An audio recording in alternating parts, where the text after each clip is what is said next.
Good morning नमस्ते। म आज मेरो गृहलक्ष्मीको मेहनत छतमा देखाउनु भएको मेहनत देखाउन छततिर जाँदैछु।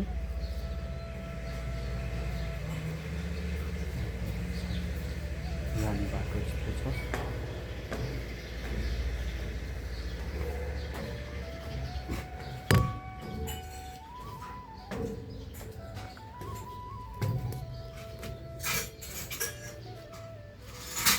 यहाँ फुल टिपेर कलशमा हालेर राख्नुभएको रहेछ। अनि पूर्वपट्टि गमलाहरूमा यस्तो राम्रो राम्रो फुलहरू फुलेर शोभायमान भएका छन्। यता यस्तो छ फुलहरू अनि यहाँ पनि फुलहरू छ।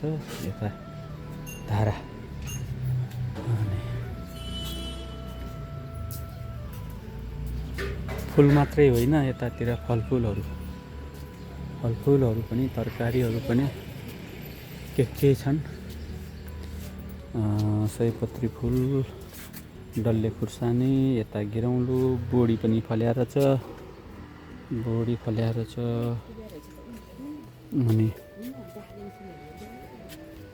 आहा, ड्रागन फ्रुट पनि फुलेको रहेछ यतापट्टि छेउमा। यता अनि सिमी पनि फल्दै रहेछ। अनि यतातिर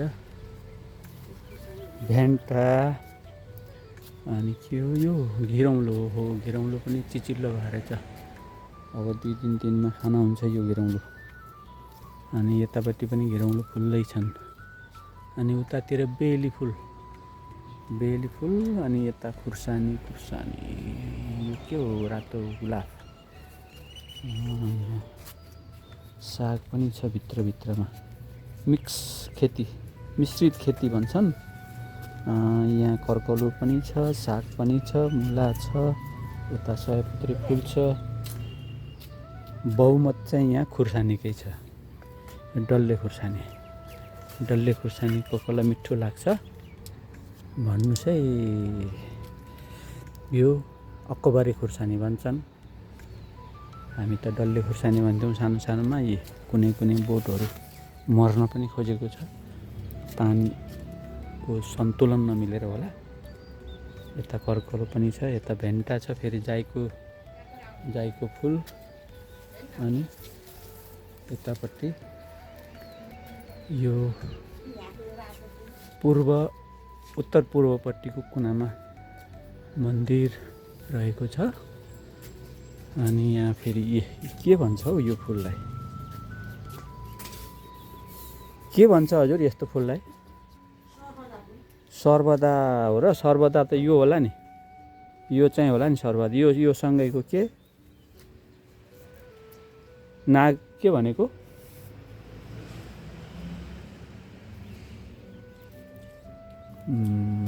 यो चाहिँ बिरुवा के? यो बिरुवा के हजुर?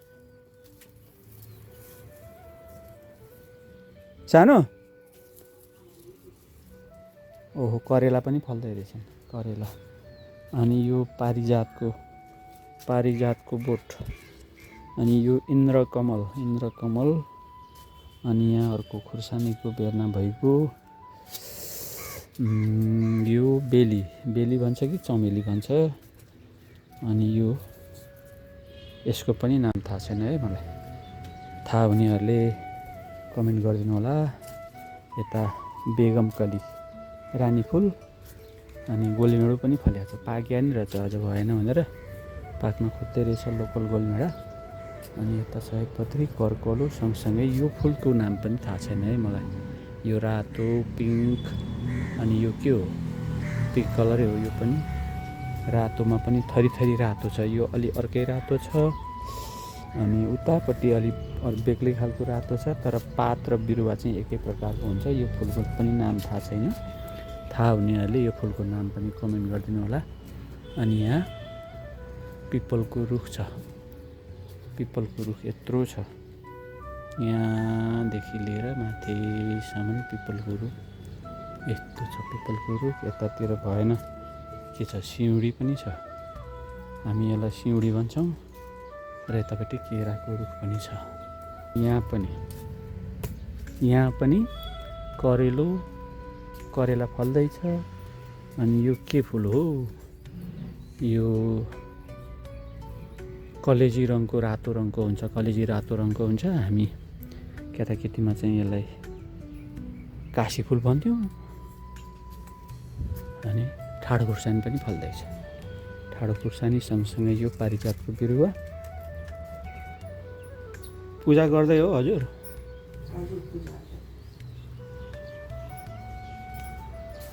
अनि फेरि यहाँ एकचोटि आउनु मन लाग्यो कि यतापट्टि यो बाह्रमासे सेतो फुल। अनि अघि मैले भनेको यो रातो कलरको छ। यो पात यस्तो छ सबैको, रातो, पिङ्क कलर, कलेजी, सबैको पात चाहिँ यस्तो हुन्छ। फुल चाहिँ थरी थरी कलरको हुन्छ।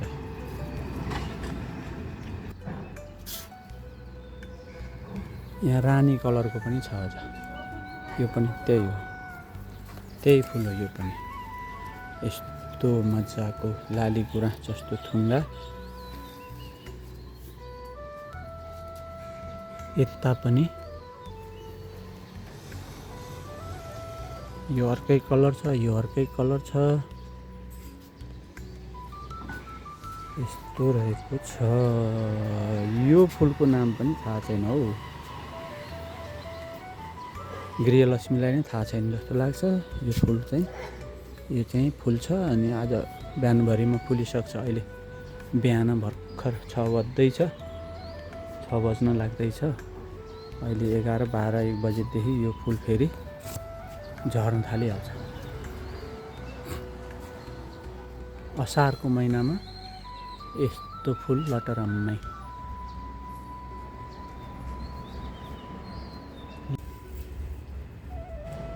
यत्तिको जाँगरिलो श्रीमती हुने हो भने चाहिँ आधा पेटै खाए पनि पेटभरि खाए जतिकै खुसी मिल्छ होला। कसो हो? यसो 1-2 रोपनी जग्गा किनिदिन सक्न पाएदेखि त सुनै फलाउँथिन् होला श्रीमतीजीले। काठमाडौँको महँगो जग्गा, घर वरिपरि केही हुँदैन। अनि छतमा 3 आना 4 आना जग्गामा छतमा यस्तो मेहनतको रङ देखिन पाइन्छ।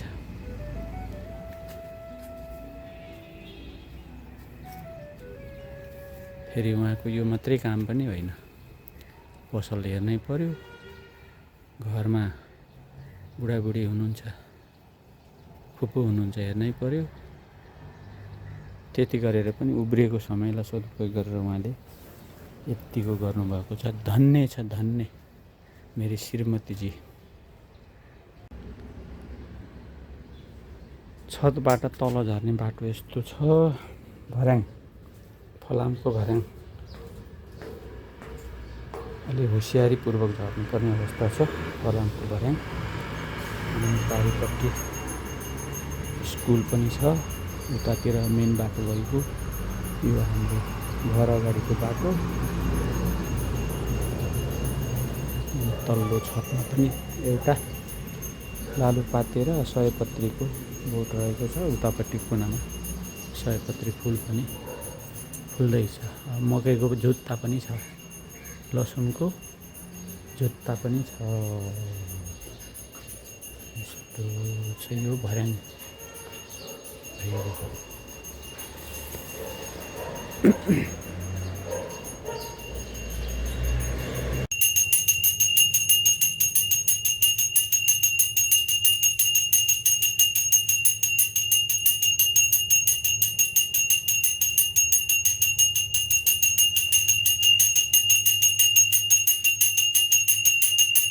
ल त साथीहरू, अब यति कुरो देखाउन मन लागेर मैले खिचेको। अब फेरि पछि भेटौँला। आजलाई नमस्ते, बाई बाई।